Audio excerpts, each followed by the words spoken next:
Chapter 2. Miley had tasked his legs with the mission of reaching the grand spaceport and escaping Earth.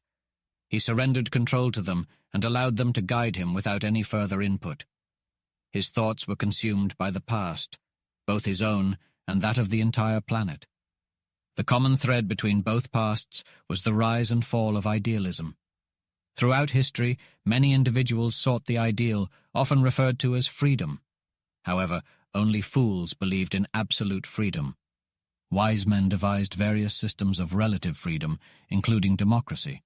In America, they attempted to implement democracy as the ultimate expression of the dream. The Constitution's framers were practical dreamers who established a republic with all the elements of democracy that they deemed safe. This approach worked well enough to make America the world's leading power.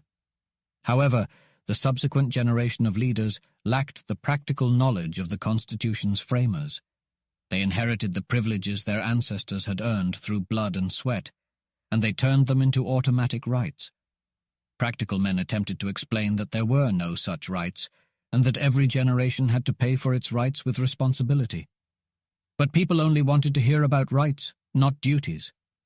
They took the phrase, "all men are created equal," and ignored the implied caveat that equality was in the sight of God and before the law. They wanted equality with the greatest men without sacrificing their drive towards mediocrity, and they got it. The right to vote was extended to everyone, regardless of their abilities or knowledge. The man on welfare could vote to demand more, and the man who only read about sex crimes could vote on significant political issues. Voting alone was considered enough to make one a fine and noble citizen. They loved the idea of becoming great men by expressing their unspoken, selfish desires for someone to take care of them without any responsibility. He voted for the candidate who promised the most, or looked like a father, son, or hero figure. He never checked how the elected officials handled their jobs. Others had to do it, and special interest groups took over where the public failed. Lobbies grew and became the third arm of the government. The farm lobby was unbeatable, and the big farmers shaped food and crop laws. The space lobby was accidental, growing during the chaos of Russia launching the first satellite. The aircraft industry took over the space effort, and the failing industry became the space combine. The space lobby was so powerful that it got whatever appropriations it wanted, even over presidential veto. It created the only space experts, and the men regulating it came from its own ranks. Other lobbies learned from space, and the medical lobby lost its conservative stance. It fought socialized medicine, but the government paid most medical costs eventually. Quantity of treatment paid, rather than quality, and competence no longer mattered. The lobby didn't realize it lost because the lowered standards of competence in the profession lowered the caliber of men running the political aspects of that profession. It took a worldwide plague to turn the tide.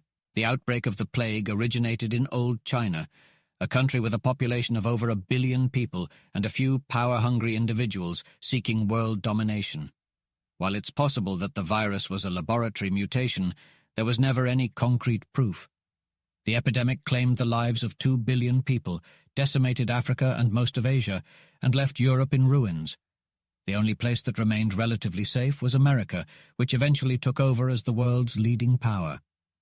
Fortunately, a little-known scientist working for the medical lobby discovered a cure before the plague hit America.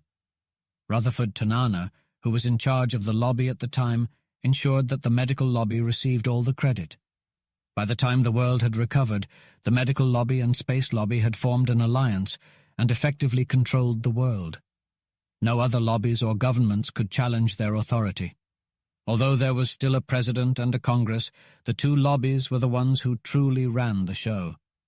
The government had become an oligarchy, as it always does when too much false democracy ruins the ideals of true self-rule.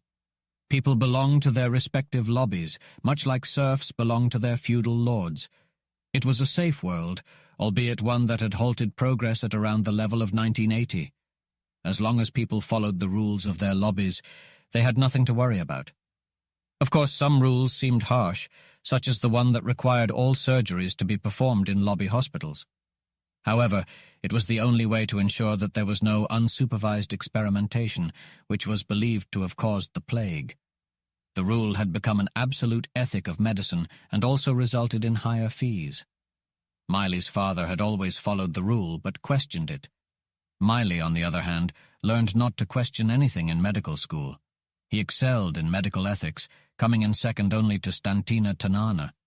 He didn't know why she singled him out for her attention, but he relished it and the benefits that came with it. He became a rising star, the favorite of the lobby president's daughter. He completed his internship without any issues and even spent 3 years practicing in a poor area filled with disease, which pleased Stan and her father. In return, Miley agreed to become an administrator after his time in the poor area. He was to be a doctor's doctor, as they called it. He married Stan in April, and his office was ready in May, complete with a staff of 80. The public relations lobby was paid to launch the greatest publicity campaign ever seen for a young genius. They celebrated with a party attended by 400 people and reporters at Tanana's lodge in Canada. It was to be a weekend of extravagance and celebration. In that moment, Macon took his own life. Macon was Miley's closest companion in the lobby. He had come along to handle press relations and had become enamored with the countryside, having never left the city before. He hired a guide and went hunting, venturing 80 miles beyond the last outpost of civilization. Somehow, he managed to get his hands on a gun, even though only guides were allowed to handle them. He overcame its safety devices and pulled the trigger in the wrong direction. Stan, Miley, and Harnett from public relations were on the trip with him. They were sitting in a nearby car while Miley admired the scenery. Stan made plans, and Harnett gathered material. There was also a photographer and writer, but they had not been introduced by name. Miley was the first to reach Macon.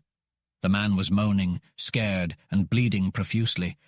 Only a miracle had saved him from instant death. The bullet had struck a rib, been deflected, and robbed of some of its energy, barely reaching the heart. But it had pierced the pericardium, and it could be fatal at any moment. Miley reached for a probe without thinking, but Stan knocked his hand aside. She was right.